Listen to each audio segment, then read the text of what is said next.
ओम श्री गणेशाय नमः। प्रिय भक्तजनों, आज आप श्रवण करेंगे न्याय के देवता शनिदेव तथा हनुमान जी की बड़ी ही दुर्लभ कथा।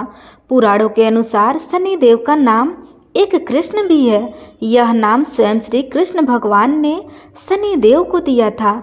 आज के दिन जो भी मनुष्य इस व्रत को करता है या कथा का श्रवण करता है तो उन भक्तों पर शनिदेव के साथ साथ हनुमान जी की कृपा बनी रहती है, क्योंकि शनि दोष से परेशान मनुष्य इस दिन हनुमान जी की कथा को सुनने तथा भजन कीर्तन करने से उनके सभी प्रकार के ग्रह और साढ़े साती ढैया समाप्त हो जाती है और साथ ही शनिदेव की कृपा से भक्तों को रोग और मुक्ति मिलती है।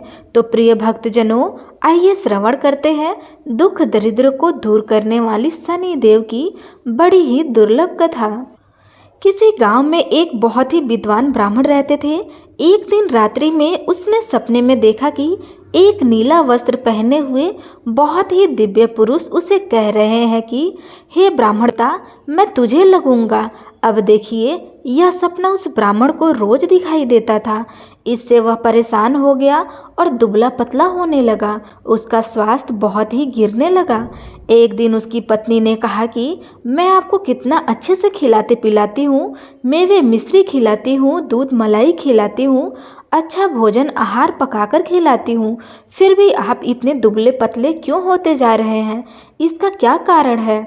उस ब्राह्मण ने अपनी पत्नी से अपना सारा हाल बताया कि मेरे सपने में एक नीले कपड़े पहने हुए बहुत ही दिव्य पुरुष आते हैं। वे मुझसे हमेशा कहते हैं कि हे ब्राह्मण, मैं तुझे लगूंगा। अब यही सोचकर मुझे भूख प्यास नहीं लगती है और मैं दुबला होता जा रहा हूँ। तब ब्राह्मणी ने कहा, हे पतिदेव, मुझे लगता है कि आपको शनि भगवान दर्शन देते हैं। आपके ऊपर शनि की दशा शुरू होने वाली है, इसलिए आपको वे सचेत करते हैं। अवश्य ही वे शनि महाराज ही होंगे। अब की बार जब दिखे तो आप उनसे कहिएगा कि आप मुझे सिर्फ सवा पहर ही लगना। प्रिय भक्तजनों, उसी दिन जब रात्रि होती है तो ब्राह्मण फिर से सोता है और उसके सपने में शनि भगवान दर्शन देते हैं और कहते हैं कि हे ब्राह्मण, आज मैं तुम्हें लगूंगा। तब ब्राह्मण कहते हैं, हे भगवान, यदि आप लगना ही चाहते हैं तो लग जाइए, लेकिन यह बताइए भगवान, आप कितने दिनों के लिए लगेंगे? तब शनिदेव ने कहा, हे ब्राह्मण, तुम्हारे ऊपर साढ़े साती शुरू होने वाली है, मैं तुम पर 7 साल के लिए लगूंगा। तब ब्राह्मण ने कहा, क्षमा कीजिए भगवान, इतना भारी तो मुझसे झेला नहीं जाएगा, 7 साल बहुत है। तब भगवान शनिदेव बोले, अच्छा, अब मैं तुम्हें 5 वर्ष के लिए लगूंगा। तब ब्राह्मण ने कहा, शनि महाराज, यह भी मेरे लिए ज़्यादा है। शनि भगवान बोले, तो ठीक है, 2.5 साल तक ही लग जा रहा हूँ। तब ब्राह्मण ने फिर मना कर दिया। तब शनिदेव कहने लगे, सवा पहर ही लगूंगा तो ठीक रहेगा ना? प्रिय भक्तजनों, उसे सवा प्रहर की शनि की दशा लग गई। ब्राह्मण ने नींद से उठते ही अपनी पत्नी से कहा, देखो, मेरे सवा पहर की शनि की दशा लगी हुई है, इसलिए मैं जंगल को जाकर समय बिताऊंगा। तुम मेरे खाने पीने की सारा सामान बांध दो और मेरे पीछे किसी से लड़ाई मत करना।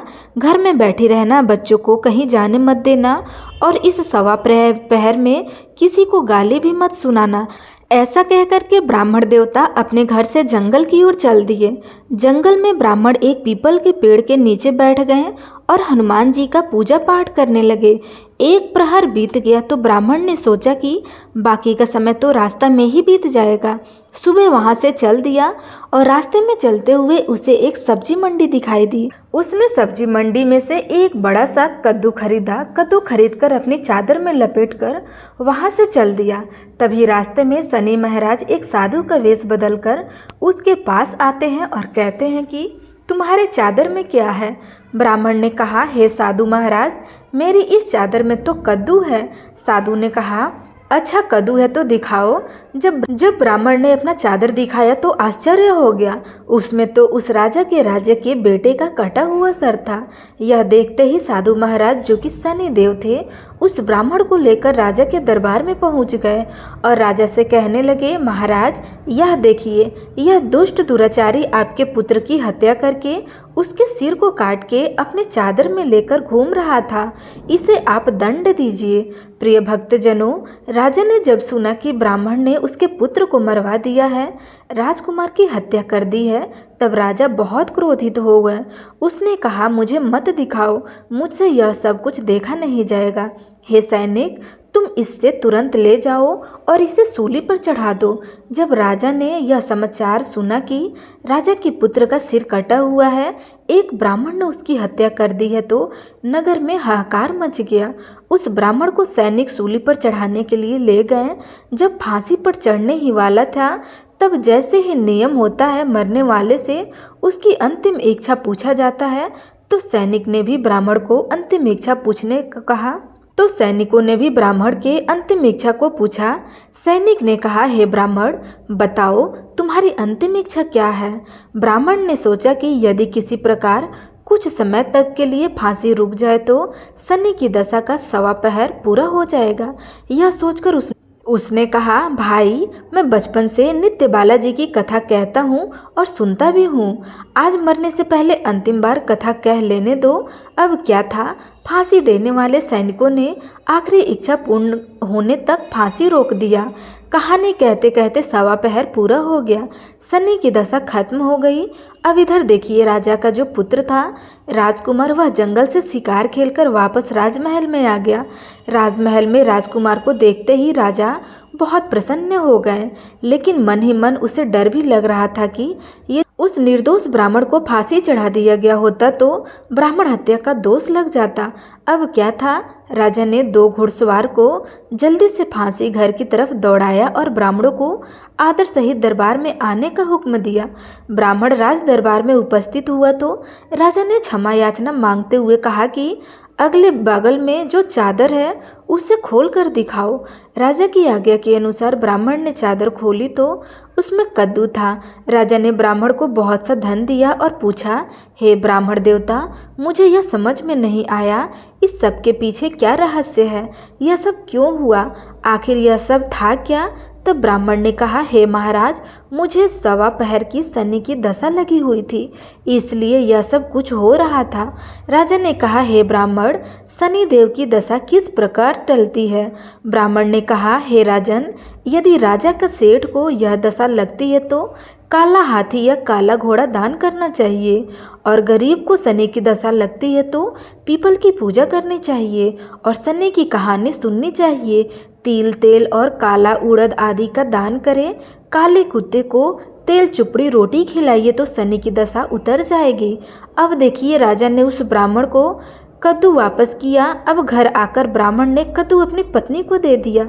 जब उसकी पत्नी ने सब्जी बनाने के लिए उस कद्दू को काटा तो उसके बीजों की जगह हीरे मोती निकलने लगे। तब ब्राह्मणी ने पूछा, हे पतिदेव, यह सब क्या है, उसमें से हीरे मोती कैसे निकल रहे हैं, इसे कहाँ से लाए हैं आप। तब ब्राह्मण ने कहा, हे प्रिय, जब शनि की दशा लगी थी तो यह कद्दू कुंवर का सिर बन गया था, और जब दशा उतरी तो शनि महाराज ने कैसे निहाल कर दिया, हमें मालामाल कर दिया। हे शनि देवता, जैसे ब्राह्मण को शनि की दशा लगी वैसे किसी को भी शनि की दशा ना लगे। जैसे ब्राह्मण को धन दौलत मिला वैसे सबको धन दौलत मिले। कथा कहानी कहने वाले, सुनने वाले या हुनकार भरते सबको मिले। तो प्रेम से बोलिए शनि देव की जय। प्रिय भक्तजनों, आइए अब सुनते हैं भगवान शनिदेव की दूसरी कथा।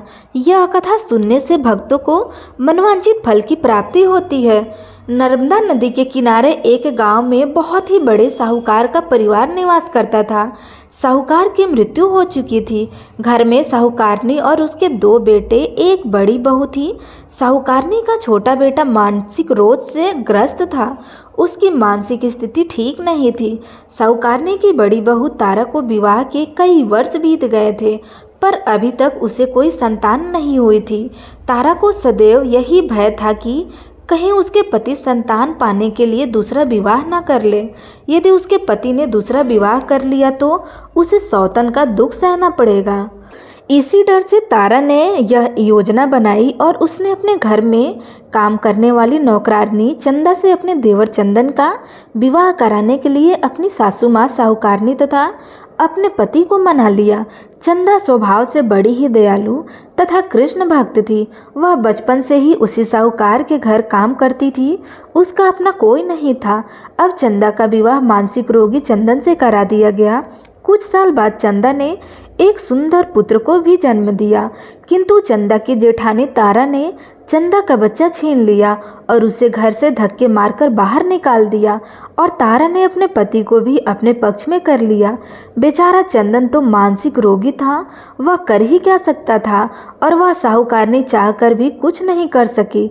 प्रिय भक्तजनों, यह तो तारा की चाल थी। उसने तो कभी चंदा को अपनी देवरानी माना ही नहीं था।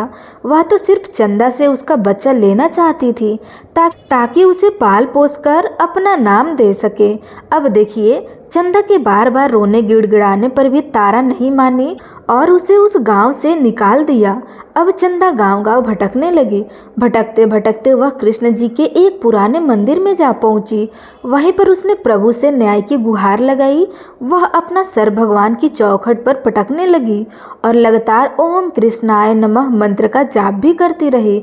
प्रिय भक्तजनों, उस स्त्री की करुणा पुकार न्याय के देवता शनिदेव ने सुनी तथा भगवान श्री कृष्ण के आदेश से तुरंत चंदा के पास उपस्थित हो गए और साधारण मनुष्य का रूप धारण करके उसे अपने आप को कष्ट न पहुंचाने के लिए कहा और कहा कि हे बहन, तुम भगवान श्री कृष्ण पर विश्वास रखो और ओम श्री कृष्णाय नमः मंत्र का जाप प्राप्त करती रहो। तुम्हारा अवश्य ही कल्याण होगा। तुम्हारे जो भी दुख हैं सब भगवान श्री कृष्ण हर लेंगे और शनिदेव की कृपा से तुम्हारा मंगल होगा। यह सुनकर चंदा भगवान श्री कृष्ण की आराधना में लग गई और शनिदेव का ध्यान करते हुए ओम कृष्णाय नमः मंत्र का जाप करने लगी। अब शनिदेव एक साधु का वेश बदलकर साहूकार के घर पहुंच गए और अलख निरंजन का अलख जगाने लगे। तब घर से बाहर साहूकारनी निकली और उसने भिक्षा देकर उन्हें प्रणाम किया। तब साधु रूपी शनिदेव ने कहा, हे देवी, मैंने सुना है आपके घर में कोई मानसिक रोगी है।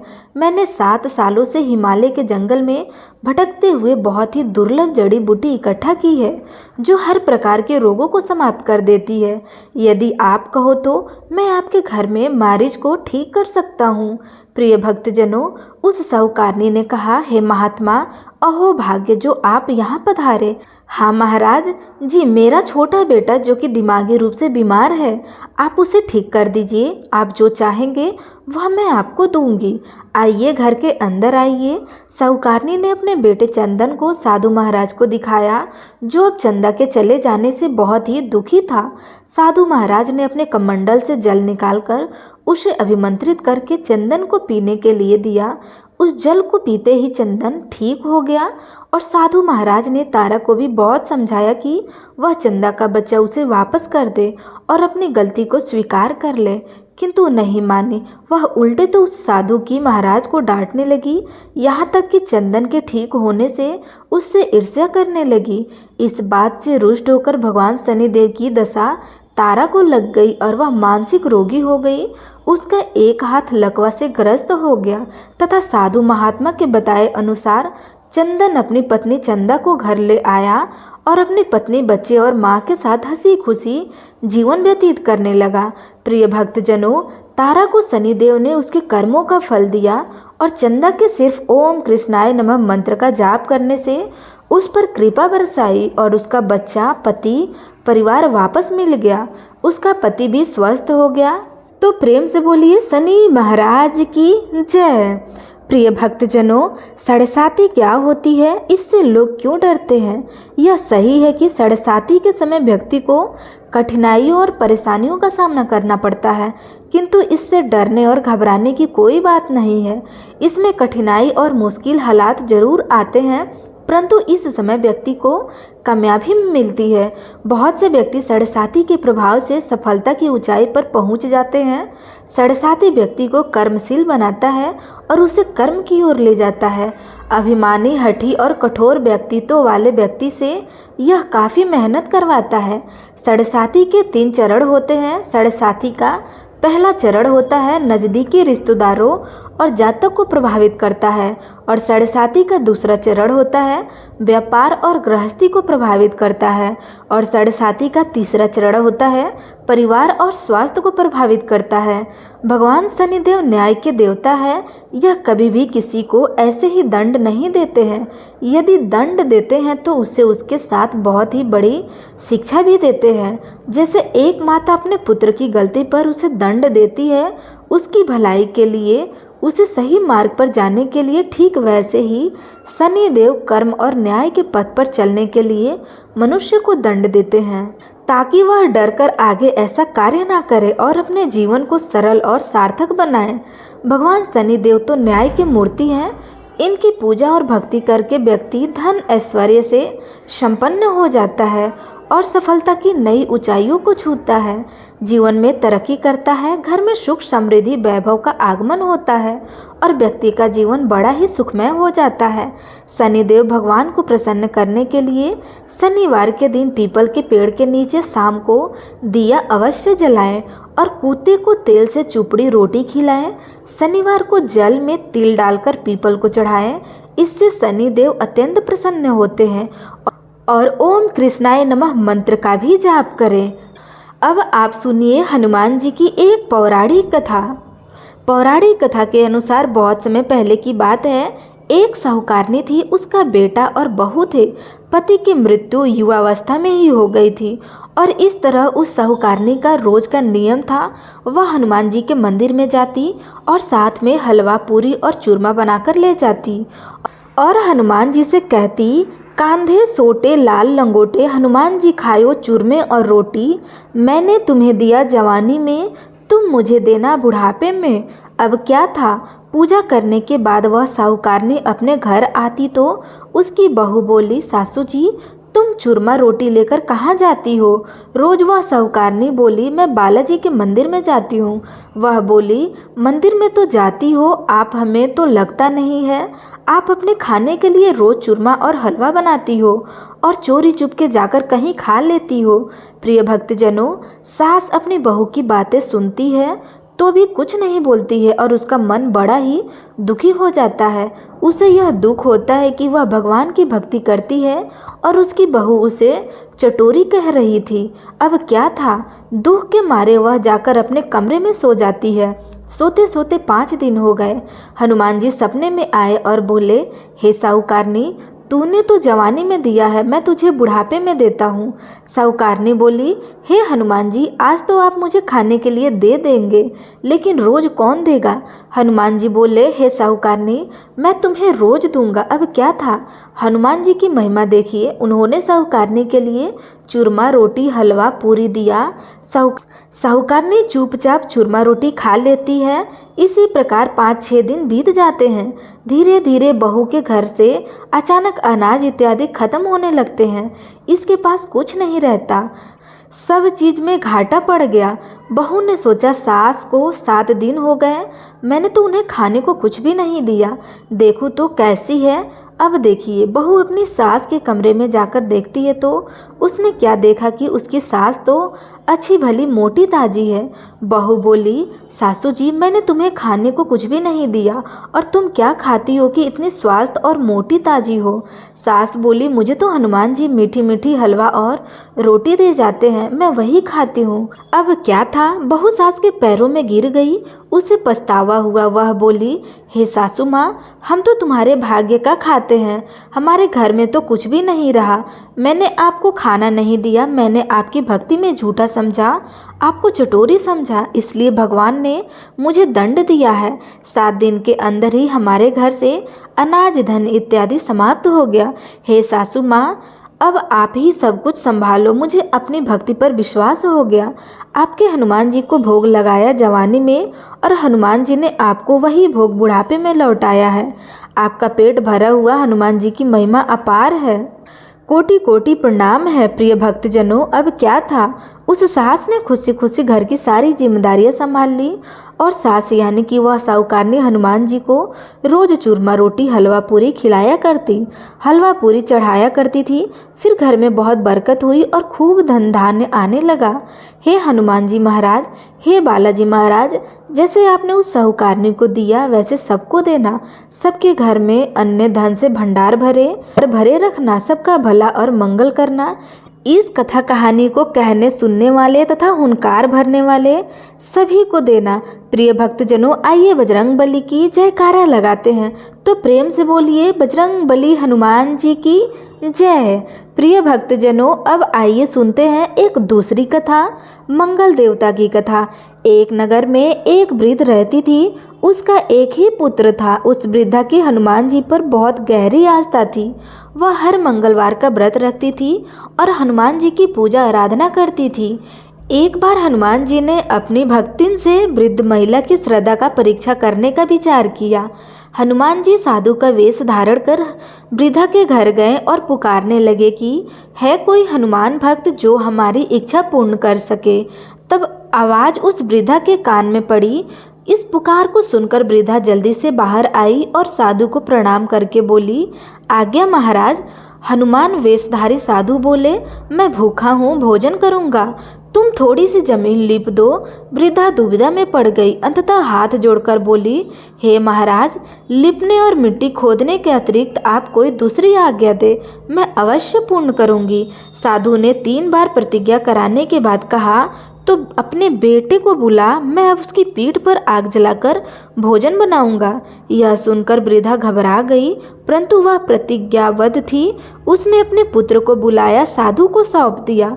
साधु वेशधारी हनुमान जी ने वृद्ध के हाथों से ही उसके पुत्र को पेट के बल लटाया और उसकी पीठ पर आग लगा दी। आग जलाकर दुखी मन से वृद्धा अपने घर में चली गई। इधर भोजन बनाकर साधु ने वृद्धा को बुलाकर कहा कि उसका भोजन बन गया है, तुम अपने पुत्र को पुकारो ताकि वह भी आकर के भोग लगा ले। इस पर वृद्धा बोली, उसका नाम लेकर मुझे और कष्ट ना दीजिए। लेकिन जब साधु महाराज नहीं माने तो वृद्धा ने अपने पुत्र को आवाज़ लगाई। वह अपनी माँ के पास आ गया और अपने पुत्र को जीवित देखकर वृद्धा को बहुत आश्चर्य हुआ। वह साधु के चरणों में गिर पड़ी। तब हनुमान जी अपने वास्तविक रूप में प्रकट हुए और वृद्धा को भक्ति का आशीर्वाद दिया। तो प्रेम से बोलिए शंकर भगवान की जय, बजरंग बली की जय। प्रिय भक्तजनों, अब सुनिए हनुमान जी की तीसरी कथा। पौराणिक कथा के अनुसार ऋषि नगर में केशवदत्त नाम का एक ब्राह्मण अपनी पत्नी सावित्री के साथ रहते थे। केशवदत्त के घर में धन संपत्ति की कोई कमी नहीं थी। नगर में सभी केशवदत्त का सम्मान करते थे, लेकिन केशवदत्त संतान नहीं होने के कारण बहुत चिंतित रहते थे। दोनों पति पत्नी हर मंगलवार को हनुमान जी की पूजा करते, विधिवत मंगलवार का व्रत करते हुए वर्षों बीत गए थे। ब्राह्मण बहुत निराश हो गए, लेकिन उन्होंने व्रत करना नहीं छोड़ा। कुछ दिनों बाद केशवदत्त हनुमान जी की पूजा करने के लिए जंगल में चले गए। उसकी पत्नी सावित्री घर में रहकर मंगलवार का व्रत करने लगी। दोनों पति पत्नी पुत्र प्राप्ति के लिए मंगलवार का विधि पूर्वक व्रत करने लगे। सावित्री ने अगले मंगलवार को व्रत किया, लेकिन किसी कारणवश उस दिन सावित्री हनुमान जी को भोग नहीं लगा सकी और उस दिन यह सूर्यास्त के बाद भूखी सो गई। काम की अधिकता के कारण उससे यह भूल हो गई थी। अगले मंगलवार को हनुमान जी को भोग लगाए बिना उसने भोजन करने का प्रण कर लिया। अब क्या था, 6 दिन तक भूखी प्यासी रही। 7वें दिन मंगलवार को सावित्री ने हनुमान जी की पूजा की, लेकिन तभी भूख प्यास के कारण सावित्री बेहोश हो गई। हनुमान जी ने उसे अपने सपने में दर्शन देते हुए कहा, उठो पुत्री, मैं तुम्हारी पूजा से बहुत प्रसन्न हूँ, तुम्हें सुंदर और सुयोग्य पुत्र होने का वर देता हूँ। यह कह करके हनुमान जी अंतर्ध्यान हो गए। उसी समय सावित्री ने उठकर हनुमान जी को भोग लगाया, स्वयं भोजन किया। हनुमान जी की अनुकंपा से सावित्री ने एक सुंदर शिशु को जन्म दिया। मंगलवार को जन्म लेने के कारण उस बच्चे का नाम मंगल प्रसाद रखा गया। अब देखिए, कुछ दिनों बाद सावित्री का पति केशवदत्त घर लौट आया। उसने मंगल प्रसाद को देखा तो सावित्री से पूछा, यह सुंदर बच्चा किसका है? सावित्री ने प्रसन्न होते हुए कहा कि मुझे हनुमान जी के दर्शन दिए हैं और पुत्र प्रदान करने की सारी कथा अपने पति से कह सुनाई, लेकिन केशव दत्त को अपनी बातों पर विश्वास नहीं हुआ। उसके मन में पता नहीं कैसे यह कलुपित विचार आ गया कि सावित्री ने उसके साथ विश्वासघात किया है। अपने पापों को छुपाने के लिए सावित्री झूठ बोल रही है। केशव दत्त ने उस बच्चे को मार डालने की योजना बनाई। एक दिन केशव दत्त स्नान करने के लिए कुएं पर गया। मंगल प्रसाद भी उसके साथ था। केशव दत्त मौके देखकर मंगल देव के कुएं में फेंक दिया और घर आकर बहाना बना दिया कि मंगल तो कुएं पर मेरे साथ पहुंचा ही नहीं था। केशव दत्त के इतना कहने के ठीक बाद मंगल दौड़ता हुआ घर में आ गया। केशव दत्त मंगल को देखकर बुरी तरह हैरान हो गए। उसी रात हनुमान जी ने केशव दत्त को सपने में दर्शन देते हुए कहा, हे केशव दत्त, तुम दोनों के मंगलवार के व्रत से प्रसन्न होकर पुत्र जन्म का वरदान मैंने ही दिया था, फिर तुम अपनी पत्नी पर शक क्यों करते हो? उसी समय केशव दत्त ने अपनी पत्नी सावित्री को जाकर उससे क्षमा मांगते हुए स्वप्न में हनुमान जी के दर्शन की सारी कहानी सुनाई। केशव दत्त ने अपने बेटे के हृदय से लगाकर बहुत प्रेम किया। उस दिन के बाद सभी आनंद पूर्वक रहने लगे। मंगलवार का विधिवत व्रत करने से केशव दत्त के सभी कष्ट दूर हो गए। इस तरह से जो भी स्त्री पुरुष विधिवत मंगलवार का व्रत करके व्रत कथा सुनते हैं, हनुमान जी उनके सभी कष्ट दूर करके घर में धन संपत्ति का भंडार भर देते हैं, शरीर के सभी रोग को नष्ट कर देते हैं। तो प्रेम से बोलिए बजरंग बली हनुमान की जय। ओम नमः शिवाय। आप सभी पर शनिदेव और हनुमान जी की कृपा सदा बनी रहे। आज की कथा पसंद आई हो तो वीडियो को लाइक करके चैनल को सब्सक्राइब अवश्य करिएगा।